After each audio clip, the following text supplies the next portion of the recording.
Hello दोस्तों, मैं हूं एडवोकेट ईशान, एक्सपर्ट वकील में आपका स्वागत है। दोस्तों, आज हम बात करेंगे कि अगर आप पावर ऑफ अटॉर्नी से अगर कोई प्रॉपर्टी खरीदते हैं तो आपको क्या नुकसान हो सकता है।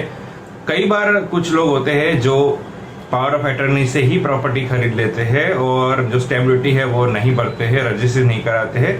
तो ऐसी अगर आप कोई भूल करते हैं, मिस्टेक करते हैं, आपको नॉलेज नहीं है और अगर कोई व्यक्ति आपको पावर ऑफ अटॉर्नी वाली प्रॉपर्टी आपको बेच रहा है और पावर ऑफ अटॉर्नी करके दे रहा है तो आपको क्या ध्यान रखना चाहिए और इससे क्या नुकसान हो सकता है, इसके बारे में आज हम इस वीडियो में जानेंगे। तो वीडियो को अंत तक जरूर देखिएगा ताकि आपको इन्फॉर्मेशन पूरी मिल सके। और अगर आपने अभी तक हमारे चैनल को सब्सक्राइब नहीं किया तो सब्सक्राइब कर लीजिए ताकि ऐसे लीगल नॉलेज, लीगल वीडियो आपको मिलते रहे।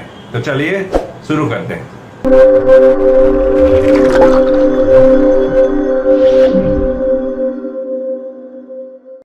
तो फ्रेंड्स, कोई भी व्यक्ति होता है जो प्रॉपर्टी खरीदता है तो वो उसका एक सपना होता है, क्योंकि वो पूरी जिंदगी मेहनत करता है, पूरी जिंदगी नौकरी करता है और जो पैसे बचाता है तो उसका ये सपना होता है कि सबसे अच्छा मकान हो, उसका एक अच्छा मकान हो, उसकी अच्छी प्रॉपर्टी हो और उसमें बहुत सारा पैसा भी लगता है। तो पूरी जिंदगी की कमाई, हम ये कह सकते हैं कि किसी भी व्यक्ति की पूरी जिंदगी की कमाई प्रॉपर्टी में लगती है। लेकिन कई बार या तो इंफॉर्मेशन की कमी की वजह से या एडवाइस की कमी की वजह से या फिर छोटे पैसों बचाने के लिए, थोड़े बहुत पैसे बचाने के चक्कर में वो लोग ऐसी गलती कर जाते हैं जिसका बाद में उनको बहुत भारी नुकसान उन्हें भुगतना पड़ता है। जैसे कि आप सभी को पता है कि जब भी प्रॉपर्टी खरीदते हैं तो उसकी रजिस्ट्री करानी होती है और उसके लिए स्टैम्प ड्यूटी लगती है। अब आप कोई भी व्यक्ति जब भी प्रॉपर्टी खरीदता है तो वो लाखों की कीमत की होती है, उसके सामने जो स्टैम्प ड्यूटी की रकम होती है वो हजारों में होती है, वो कई लाखों में नहीं होती है, उसके कंपैरिजन में बहुत कम होती है। प्रॉपर्टी की जो रकम होती है उसके कंपैरिजन में बहुत कम होती है।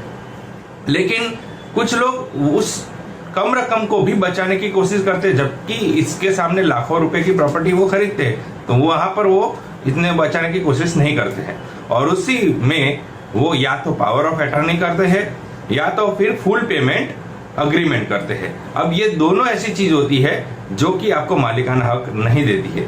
आपको मालिकाना हक लेने के लिए आपको स्टैम्प ड्यूटी भरनी पड़ेगी और रजिस्ट्री करानी पड़ेगी, तभी उस प्रॉपर्टी के आप मालिक बन पाओगे। लेकिन कुछ लोगों को क्या लगता है कि जो पावर ऑफ अटॉर्नी है उसमें सारे अधिकार यहाँ पर मिल जाते हैं, फुल पेमेंट एग्रीमेंट है उसमें यहाँ पर ये लिखवा देते हैं कि सारे अधिकार इसको मिल जाएंगे। ये दोनों चीज लिखवाने के बाद वो लोग ये सोचते हैं कि आगे इसमें कोई दिक्कत आएगी नहीं और हम अभी इसके मालिक हो गए हैं। लेकिन यहाँ पर ये इनकी मान्यता है, इनकी जो बिलीव है ये गलत है, ये इंफॉर्मेशन भी गलत है। क्योंकि पावर ऑफ अटॉर्नी से जो व्यक्ति, जो मालिक है, वो आपको सारे अधिकार तो देता है लेकिन तब भी वो मालिक तो वही रहता है। यानी कि कोई भी व्यक्ति अगर आपको पावर ऑफ अटॉर्नी के आधार पर प्रॉपर्टी देता है तो जब तक वो जीवित है तब तक वो पावर ऑफ अटॉर्नी वैलिड रहेगी। आपके साथ जो डील हुई है, जो अग्रीमेंट हुआ है, जो करार हुआ, उसके मुताबिक वो उसने पैसा लिया, आपको प्रॉपर्टी का जो पोजीशन दे दिया, लेकिन पावर ऑफ अटॉर्नी करके दिया, तो वो जो व्यक्ति है वो पूरी जिंदगी आपको कहीं पर भी वो डिस्टर्ब नहीं करेगा, क्योंकि आपके जो अग्रीमेंट और करार के मुताबिक। लेकिन जैसे ही उस व्यक्ति की मृत्यु हो जाती है वो power of attorney null and void हो जाती है, यानी कि खत्म हो जाती है। उसके बाद उस पावर ऑफ अटॉर्नी का कोई भी वैलिडिटी नहीं रहता है। जैसे उस व्यक्ति की मृत्यु हो गई, पावर ऑफ अटॉर्नी वहीं पर खत्म हो जाती है।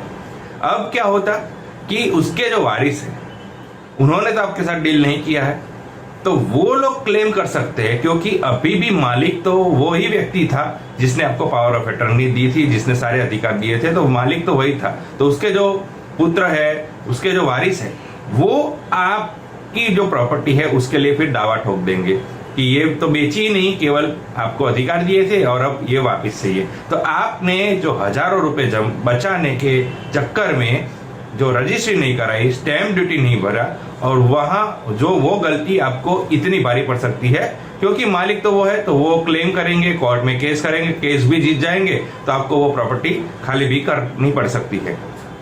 तो ये सबसे बड़ा नुकसान जाता है कि आप एक छोटे से स्टैम्प ड्यूटी के पैसे बचाने के चक्कर में बड़ी जो ये जो अमाउंट है प्रॉपर्टी की वो आप गवा सकते हैं। तो आपको ऐसा नहीं करना है। अगर कोई भी प्रॉपर्टी आप खरीदते हैं तो स्टैम्प ड्यूटी भरनी है, जितनी भी होती है वो स्टैम्प ड्यूटी के हिसाब से आपको भरनी है, रजिस्ट्री करानी है, और रजिस्ट्री जैसे ही कराते हैं आप उस प्रॉपर्टी के आधिकारिक मालिक बन जाते हैं। तो जब भी आप प्रॉपर्टी खरीदे, कोई भी पावर ऑफ अटर्नी वाली प्रॉपर्टी ना खरीदे, और अगर पावर ऑफ अटर्नी वाली प्रॉपर्टी है तो उसे खरीदने से बचे, या फिर थोड़े से पैसे बचाने के चक्कर में भी आप पावर ऑफ अटर्नी से प्रॉपर्टी को सेल या बाय ना करें। तो ये थी इन्फॉर्मेशन कि अगर आप पावर ऑफ अटर्नी से प्रॉपर्टी खरीदते हैं तो आपको क्या नुकसान हो सकता है और आपको क्या बात ध्यान में रखनी चाहिए। तो ये थी इन्फॉर्मेशन। तो दोस्तों कैसी लगी इन्फॉर्मेशन जरूर बताइएगा। दोस्तों अगर आपको ये वीडियो अच्छा लगा है तो इसे लाइक कीजिए, शेयर कीजिए। आपका कोई भी सवाल हो तो आप कमेंट कर सकते हैं। दोस्तों अगर आपने अभी तक हमारे चैनल को सब्सक्राइब नहीं किया तो अभी सब्सक्राइब कर लीजिए और साथ ही में बेल आइकन भी दबा लीजिए ताकि ऐसे लीगल नॉलेज और लीगल वीडियो आपको मिलते रहें।